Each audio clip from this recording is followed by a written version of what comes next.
Shalom alaikum besem hamasya. Saudara-saudara, kita ini hari terakhir kita berada di Turki. Kita sedang berlayar di Selat Bosporus, perbatasan antara Asia dan Eropa. Nah, kita akan merenungkan bagian dari kitab suci ya, khususnya terkait dengan tema yang sekarang ini masih bergulir di Indonesia. Apakah Yesus Kristus itu sama dengan Isa Al-Masih? Kita tidak perlu menanggapi langsung karena sudah banyak tayangan-tayangan video saya yang membahas tentang itu. Tetapi saya ingin sampaikan apa yang sering muncul dalam kajian sejarah. Itu apa yang disebut anakronisme. Anakronisme itu berasal dari kata ana yang artinya menolak, ya, dan kronos itu artinya kronologi. Jadi anakronisme itu adalah menolak atau tidak menghiraukan atau abai terhadap kronologi sejarah. Misalnya membayangkan nama-nama orang dengan bayangan kita sekarang terjadi pada zaman 2000 tahun yang lalu. Misalnya, apa zaman Yesus ada nama orang Isa? Pasti tidak ada. Karena nama itu merupakan hasil phonetic correspondent, pertukaran bunyi karena keterbatasan pronunciation. Bahasa ketika diucapkan dalam bahasa lain. Dari kata Yeshua menjadi Iswa dalam bahasa Aram dan menjadi kata Isa. Seperti kata Shalom, O panjang menjadi salam. Shalom alaihim menjadi assalamualaikum. Ya, kalau soal bahasa itu wajar-wajar saja, namanya phonetic correspondent. Orang Inggris menyebut surat kiriman Yakobus dengan Epistle of James. Jauh sekali James dengan Yakob ya, atau Yakobus. Tetapi ada yang perlu ditekankan, sebuah anakronisme itu. Misalnya begini ya. Ini sayangnya kopi saya belum datang ini ya. Bapak Ibu pernah nonton opera Jawa? Opera Jawa itu menggambarkan ya nadanya guyonan kan, namanya juga hiburan. Jadi membayangkan misalnya di sebuah kerajaan namanya Majapahit. Rajanya namanya Hayam Wuruk, itu kan abad ke-14. Tapi karena yang memerankan itu para pelawak misalnya seperti Kirun dan sebagainya kan, dibayangkan menunggu kedatangan Raja Maya Hayam Wuruk, mari kita ngopi. Lalu kebetulan yang sponsori itu misalnya pabrik kopi Kapal Api. Nah, jadi kemudian minum kopi Kapal Api sambil kita menunggu kedatangan sang raja. Sebagai hiburan orang senang-senang aja. Oh ya luar biasa ya. Pada lupa kopi zaman Majapahit belum masuk Indonesia. Ya kan? Kopi itu baru masuk Indonesia dibawa oleh Belanda pada tahun 1696. Nanam kopi di dekatnya Batavia. Itu gagal karena musim yang buruk. Kemudian baru tahun 1706 berhasil membuat kopi yang ditanam pertama kali, kalau tidak salah itu Arabica. Yang kedua, kopi saja belum ada di zaman Majapahit, apalagi kapal api. Inilah yang namanya anakronisme. Anakronisme itu membayangkan dari zaman kita terjadi pada zaman misalnya 2000 tahun yang lalu, di zaman Yesus, apalagi lebih tua lagi misalnya di zaman Musa, di zaman Yusuf ya. Saya berikan contoh betapa pentingnya arkeologi Alkitab. Kenapa itu penting? Karena jarak waktu antara 1000 tahun, 2000 tahun itu perlu dijembatani. Kenapa perlu dijembatani? Karena bahasa kita sudah berubah, budaya kita sudah berubah. Nama-nama orang Jawa pada zaman kerajaan Dyah Balitung itu kira-kira abad 10 Masehi. Kira-kira ada nggak yang namanya Jack, yang namanya Alex, yang namanya Christian? Pasti nggak ada. Itu setelah pengaruh Barat kan? Ya. Prasasti Balitung itu tahun 907. menyebut nama-nama orang Jawa. Si Galigi Mawayang buat yang Macarita Bima Yakumara. Si Galigi memainkan wayang untuk menyembah Tuhan, bercerita tentang Bima ketika masih muda. Jadi nama orang itu Galigi, Mamuk, Mabanyol. Mamuk itu nama orang, Banyol, tapi tidak ada Christian Mabanyol, itu tidak ada, karena waktu itu belum muncul nama itu. Oke, puji Tuhan, Shalom, Assalamualaikum, Om Swastiastu, Namo Buddhaya, salam kebajikan, dan salam cinta damai dari saya, Perianto Zamasi. Nah, Bapak Ibu, Saudara-saudari, tadi di cuplikan awal video kita sudah melihat bersama bahwa Pak Bambang Nursena dalam hal ini menyampaikan soal Isa Al-Masih atau Yesus Kristus. Sebenarnya ini berawal karena baru-baru ini kan ada penggantian nama hari libur di kalender, yaitu dari Isa Al-Masih menjadi Yesus Kristus, yaitu soal kenaikan Isa Al-Masih dan juga wafatnya Isa Al-Masih begitu, dan juga kelahirannya, yaitu dari hari Natal, Paskah, dan kenaikan Isa Al-Masih, di mana itu akhirnya disetujui ya secara resmi oleh pemerintah, itu diganti namanya menjadi hari Natal, yaitu kelahiran Yesus Kristus dan kematian Yesus Kristus dan juga kenaikan Yesus Kristus. Artinya dicopot udah ya kata atau kosakata Isa Al-Masih. Nah, dalam hal ini kita melihat bahwa banyak saudara-saudara kita Muslim yang jadi kepo ya teman-temannya. Kenapa? Karena mereka juga mengatakan ya udah, kalau udah begitu sekalian aja nama Allah yang itu adalah identitasnya Muslim dicopot aja dari Bible kalian. Saya jadi aneh ya teman-temannya, kenapa saudara-saudara kita ini tidak senang dengan kekristenan. Saya sampaikan begitu, memang tidak semua, tapi banyak di antara mereka yang memang sepertinya anti ya atau benci dengan yang namanya orang Kristen ya, sampai juga mengatakan bahwa kata Allah itu adalah identitas dari Muslim itu sendiri. Padahal kalau kita boleh melihat ya, kata Allah itu memang benar adanya berasal dari bahasa Arab ya, tapi jauh sebelum adanya agama Islam, kata Allah ini memang sudah ada dan dipakai oleh orang-orang Kristen yang ada di Arab Saudi pada saat itu atau di Timur Tengah. Jadi permasalahannya di mana? Kecuali kalau misalnya mungkin duluan ada agama Islam, baru muncul yang namanya bahasa Arab dipakai di dalam Al-Qur'annya orang Islam, boleh-boleh aja. Tapi harus lihat sejarah bahwa Islam itu baru berdiri di abad yang ke-7 atau sekitar tahun 635 Masehi. Kalau saya nggak salah teman-temannya, dibenarin. Yang penting dia di abad yang ke-7. Sedangkan Kristen ini sudah muncul di abad pertama gitu ya. Jadi kata Allah ini memang sudah diserap ya di dalam kitab suci orang Kristen dan juga dipakai pada zaman itu. Dan sekarang kata Allah itu sudah juga diserap di dalam bahasa Indonesia sehingga sudah dimasukkan ke dalam Kamus Besar Bahasa Indonesia. Jadi di sini masalahnya di mana? Ya kan? Oke, jadi memang ini dasarnya kenapa memang ini dibahas oleh Pak Bambang Nursena. Jadi ya berawal dari ini semua sehingga pemaparan seperti ini pun harus disampaikan oleh beliau, Pak Bambang Nursena. Oke teman-teman, kita akan lihat saja dulu selanjutnya ya. Nama Michael Jackson tidak akan muncul di zaman Majapahit ya. Jadi seringkali orang awam itu membayangkan kejadian 2000 tahun yang lalu seperti kejadian ratusan tahun setelah itu. Misalnya, sekalipun nama Isa itu sah secara linguistik, tapi jangan membayangkan di zaman Yesus ada orang namanya Isa, karena nama itu prasasti tertuanya baru ditemukan kira-kira abad ke-7 Masehi, yaitu sebuah biara di Asia Tenggara namanya Isania. Nah, saya berikan satu contoh. Kita membaca kitab suci tentang pentingnya arkeologi ya. Misalnya ini nama-nama asing.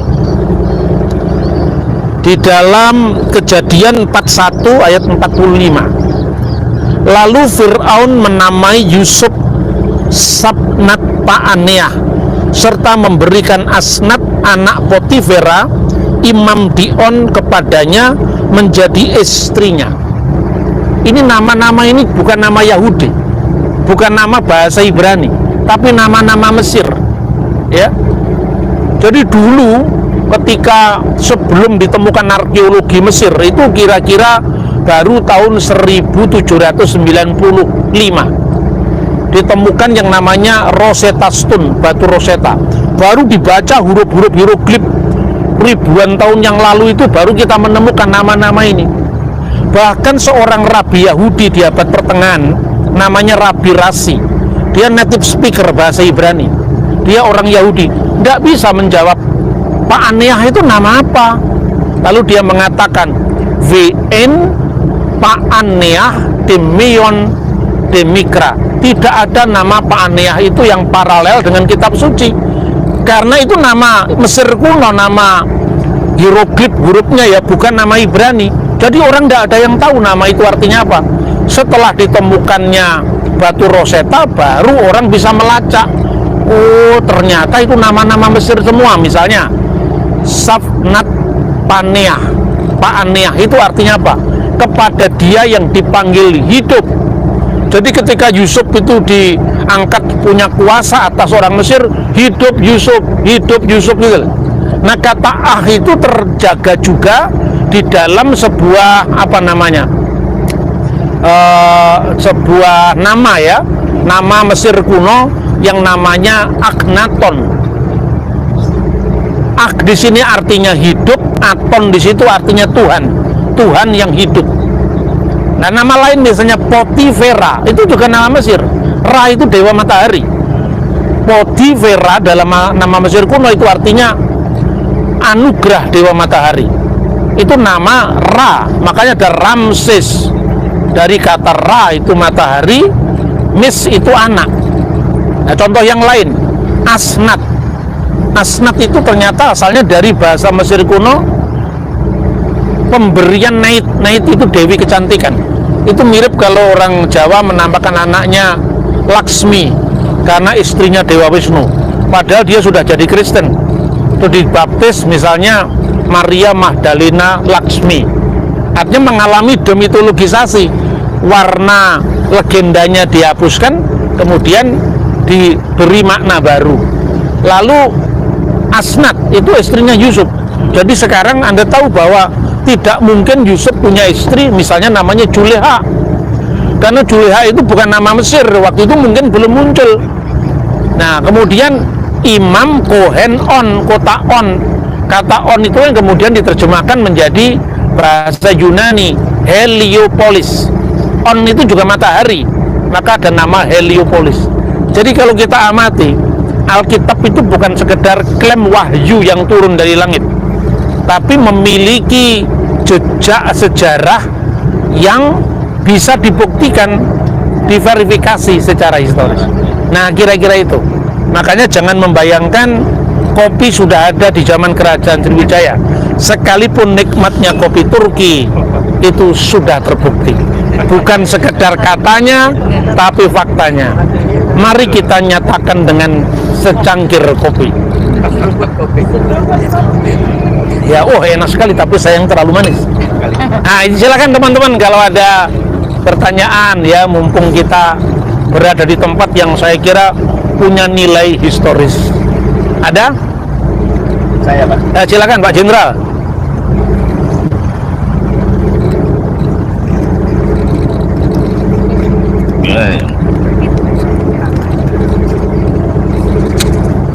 Udah bisa ini ya? Baik Pak, salam. Salam. Nama saya Christian Zebuasa, Pak. Saya dari Nias, satu pulau di sebelah barat dari Sumatera. Ini adik saya juga nikah sama orang Nias. Oh gitu Pak ya. Pendeta Saudara sama kita. Aru Harifah. Jadi saya sering mendengar YouTube Bapak, dan memang kita banyak dicerdaskan akhirnya ya. Tidak hanya iman percaya kita semakin teguh, tapi justru didukung oleh satu sejarah kebenaran dari isi Alkitab itu. Nah, ini satu hal yang saya rasakan luar biasa Pak. Akhir-akhir ini dan banyak teman saya diskusi, khususnya masalah nama lagi nih Pak. Oh iya. Yesus itu adalah orang Yahudi. Harusnya namanya adalah dari bahasa Ibrani, Ya, yaitu Yosua Yesua Masiah. Ya, ya, Tapi populernya sekarang dalam bahasa Yunani, Yesus Kristus. yaitu Yesus Kristus. Nah, Ini bagaimana Pak? Tolong dicerahkan kita Oke. supaya kita mengerti. oke, terima kasih. Jadi begini ya, orang tidak bisa membayangkan kekristenan itu muncul dari satu bahasa. Islam itu muncul dari satu zaman, satu bahasa, yaitu Arab. Ya, Konghucu itu dari satu zaman, satu bahasa, yaitu bahasa Tionghoa. Buddha itu satu bahasa, yaitu bahasa Pali. Tapi kekristenan tidak seperti itu. Abad ketiga sebelum Masehi, itu ketika Alexander Agung menguasai dunia, termasuk di Alexandria, bahasa Yunani menjadi bahasa yang sangat populer, sehingga saat itu menjadi berbahasa Yunani atau berbudaya Yunani itu mirip lifestyle sekarang bahasa Inggris, sehingga orang menjadi keren kalau namanya Junu Bejo kemudian jadi namanya John atau Jack, ya. Seperti itu. Maka orang Yahudi pun tidak lepas daripada kebanggaan untuk memakai nama Yunani. Satu contoh, ada 3 sekte Yahudi pada awal sebelum Kristus, ya, itu Saduki, Parisi, Eseni. Tetapi di kalangan orang-orang Yahudi Parisi pun, orang yang pertama kali memakai nama Yunani itu ada, namanya Antigonus dari Soko. Antigonus itu muridnya seorang rabi besar yang namanya Simon Hasedek. Jadi Simon si Adil, dia pakai nama Yunani. Dan setelah itu, ya, Yunanian ini bukan agamanya yang diyunanikan, tapi bahasanya kayak Inggrisisasi atau westernisasi dari kekristenan. Misalnya nama rumah ibadat Yahudi dari Bet Knesset sampai hari ini namanya bahasa Yunani, sinagog. Dan kekristenan juga mula-mula belum dinamakan gedungnya itu gereja. Di Yakobus pasal 2 ayat 2 itu adalah sinagoge imon, sinagogimu, tempat kumpulanmu, tempat ibadahmu. Nama-nama Raja Hasmonaim Yahudi dari periode tahun 164 sebelum Masehi sampai kira-kira tahun 60-an sebelum Masehi itu pakai nama-nama Yunani paralel dengan nama Ibrani. Misalnya Yohanan menjadi Yohanes, Yohanes Hyrcanus misalnya. Itu raja yang sangat terkenal, ya. Terus kemudian Antigonus I Matatiah itu diterjemahkan dengan Matatias Yunani. Akibatnya Matiyahu jadi Matius, kemudian Kefa menjadi Kefas, maka Yesua menjadi Yesus. Ada imam yang namanya Yason. Yason itu bentuk Yunani dari Yesua. Kadang-kadang Yesua diterjemahkan Yason, itu imam besar Yahudi di Bait Suci yang pertama mengizinkan pembangunan gimnasium, tempat nge-gym di Yerusalem. Namanya Yason. Oke, saya potong dulu ya. Saya mau katakan bahwa bukan hanya 1-2 orang dari saudara-saudara kita yang Islam yang memang mengklaim kalau bahasa Arab itu adalah miliknya orang Muslim, miliknya agama Islam. Lucu aja teman-teman ya. Jadi saya mau tanya, jadi kalau misalnya ada doa Bapa Kami yang digunakan oleh orang-orang Kristen yang ada di Timur Tengah, apa itu juga boleh kalian klaim bahwa itu punyanya orang Muslim? Jadi orang Kristen yang ada di Timur Tengah nggak boleh menggunakan bahasa Arab? Saya nggak habis pikir. Bahkan kalau kita melihat baju koko yang memang biasanya mereka gunakan, mereka pakai, dan itu mereka katakan identitas daripada Muslim. Apakah ini benar? Saya melihat ini justru kebodohan. Kenapa? Karena kita tahu ya, kalau koko itu kan panggilan abang atau kakak laki-laki ya di kalangan orang Chinese. Nah, masalahnya di mana?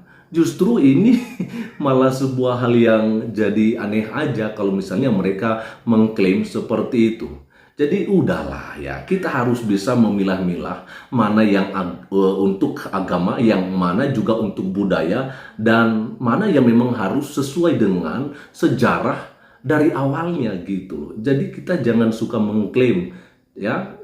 Coba bayangkan ada juga disampaikan oleh Pak Ustadz Suparman Abdul Karim mengatakan bahwa banyak orang muslim hari-hari ini mengatakan haram soal babi, tapi korupsi itu ya merajalela. Nah, apa yang saya lihat dari sini, jangan membawa-bawa soal agama, ya bagi agama Islam, ya makan babi haram. Tapi soal korupsi bagaimana? Memang nggak semua teman-teman, tapi ini adalah sebagai sebuah pembelajaran bahwa soal itu bukanlah menjadi sebuah kebanggaan kita kalau kita sendiri juga tidak hidup sesuai dengan ajaran agama kita. Jadi saya pikir bahwa benar saja apa yang disampaikan oleh saudara-saudara kita, agamaku ya agamaku dan agamamu agamamu. Jadi urusin aja agama kalian, nggak usah mengurusin agama kami orang Kristen. Ya, setuju ya? Oke, kita akan lihat sampai selesai saja teman-teman. Ini dia. Ketika Alkitab diterjemahkan dalam bahasa Yunani yang namanya Septuaginta, kira-kira tahun 280 sebelum Masehi, kitab Yesua diterjemahkan dengan Yesus. Jadi jangan membayangkan kayak di anakronisme tadi, zaman Majapahit orang minum kopi, atau zaman Majapahit dibayangkan seperti bahasa Inggris. Begitu juga jangan membayangkan abad pertama zaman Yesus seperti keterbatasan kita. Orang Nias kan bahasanya cuma Nias dan Indonesia, orang Jawa kan bahasanya Jawa dan Indonesia. Baru ketika dia di Bali plus bahasa Inggris ya. Karena Israel di zaman pertama itu adalah taman mininya dunia. Makanya Yesus berkarya di Galil Hagoyim, Galilea, wilayah bangsa-bangsa. Jadi pertanyaan teman-teman ini ya kurang literasi lagi, karena kekristenan itu muncul di wilayah yang memang multi etnik, multicultural, multilingual. Itu saya kira, Pak. Makasih. Soal teologinya berbeda itu lain ya. Tapi rupanya pemerintah itu ya karena diusulkan, kenapa kita selalu akrab menyebut Yesus Kristus, kok kata Isa Al-Masih, ya sudah daripada bertengkar dikasih aja. Itu Menteri Agama kita memang kurang hebat itu ya, sangat toleran, sangat inklusif. Itu ya saya kira. Makasih Pak. Makasih Pak Jenderal. Oh ya Ibu silakan, Ibu Betty. Jadi kita santai sambil katakanlah dengan secangkir kopi. Shalom, nama Shalom. saya Betty. Saya mengucap syukur kepada Tuhan, kepada Pak Bambang serta Mitatur. Ya, saya di sini mendapatkan kesempatan untuk belajar banyak, melihat jejak-jejak para rasul di Turki ini. Pertanyaan saya ya Pak, kita semua kan tahu para murid Tuhan Yesus adalah orang-orang Yahudi yang berbahasa Ibrani. Tetapi mereka dapat menyebarkan berita keselamatan itu sampai ke Kapadokia, ke Efesus, bahkan Roma. Yang menjadi pertanyaan, bahasa apa yang mereka gunakan untuk mengabarkan pemberitaan Injil itu? Terima kasih Pak Bambang. Oh iya. Jadi itu terkait dengan pertanyaan Pak Jenderal tadi, bahasa apa ya? Kalau Bapak Ibu cermat membaca Alkitab ya, ketika Yesus disalibkan, di atas salib itu tertulis dalam 3 bahasa. Bahasa Ibrani, Yesua Hanas Serat Melek Yehudim. Yesus orang Nazaret, raja orang Yahudi. Tapi juga ditulis dalam bahasa Yunani, Yesus Hu Nasorios Hu Basilios Yudayon. Tapi juga ditulis satu lagi dalam bahasa Latin, Yesus Nazarenus Rek Judairum. Kenapa? Karena bahasa ini hidup pada abad pertama. Jadi ketika dia masuk ke sinagog itu pasti bahasanya Ibrani. Misalnya Shema Yisrael Adonai Elohenu Adonai Echad, bahasa Ibrani. Ketika dia membaca kitab suci, bahasa Ibrani, mengucapkan Shema, bahasa Ibrani. Tapi percakapan sehari-hari setelah pembuangan dari Babel itu bahasa Aram. Makanya separuh dari kitab Daniel ditulis dalam bahasa Aram. Maka kata Yehoshua Hamasiah atau Yesua Hamasiah dibaca dalam bahasa Aram Yesu Mesiko atau Yesua Mesika, atau dalam dialek barat Isu Mesika atau Isa Mesika yang akhirnya menjadi Isa Al-Masih. Tetapi selain bahasa Aram sebagai bahasa sehari-hari Yesus, misalnya kalau dia mengucapkan doa Bapa kami, itu pasti diajarkan dalam bahasa Aram. Karena Yesus bercakap-cakap, misalnya ada kata Maranatha, Hakaldama, Eli Eli lama sabaktani, Talitakum, itu kan bahasa Aram, ya kan? Tetapi ketika dia bertemu dengan perwira Romawi di Kapernaum, pasti sedikit banyak Yesus menguasai bahasa Yunani, meskipun ya mungkin tidak selancar orang-orang diaspora. Nah, Petrus itu punya juru bahasa namanya Markus, bahasanya Latin. Jadi Latin itu menjadi bahasa administrasi sampai hari ini. Kita belajar KUHP pun asasnya nullum delictum bahasa Latin, karena pengaruh bahasa Latin yang mendunia saat itu. Jadi bahasanya Yunani, bahasanya Yunani Koine, tapi bahasa elitnya itu adalah bahasa Latin. Makanya kemudian karena yang dicatat dalam Perjanjian Baru itu kebanyakan wilayah Yerusalem ke arah barat, makanya Yunani dan Latin, Yunani Koine. Tapi karena Latin itu menjadi bahasa elit, Injil baru kira-kira tahun 120-an diterjemahkan dalam bahasa Latin yang namanya Vetus Latina. Nah, yang ke arah timur dan ke selatan bahasanya Aramaik. Makanya muncul terjemahan yang namanya Pesito, yang diawali namanya Ol Syriac. Makanya di situ mulai istilah bahasa Aramaik muncul, dibangkitkan kembali. Jadi itulah kekayaan iman Kristiani. Dia tidak muncul dari satu bahasa, satu budaya, satu adat istiadat, apalagi satu dialek bahasa. Pesan saya, jangan mengukur kekristenan yang sangat puspawarna itu menjadi sewarna. Taman bunga itu menjadi indah karena puspawarna. Pelangi itu menjadi indah karena warna-warni. Tapi kalau bunganya tunggal itu namanya pasar bunga, itu tidak terlalu bagus. Orang Turki menyebut apa? Cicak cilik, bukan cicak kecil. Cicak cilik itu artinya pasar bunga. Nah, semoga dari, sudah jelas ya Bu ya, semoga dari Turki, dari Selat Bosporus yang membentang memisahkan antara Asia kecil dengan Eropa ini, kita dapat banyak pelajaran sejarah. Seperti yang sering saya sampaikan, sejarah yang penuh bukti menjadi mitra dari iman yang penuh bakti. Terima kasih, Tuhan memberkati kita. Shalom Aleichem Beshem Hamasiah. Karena kita sudah mau turun sekarang.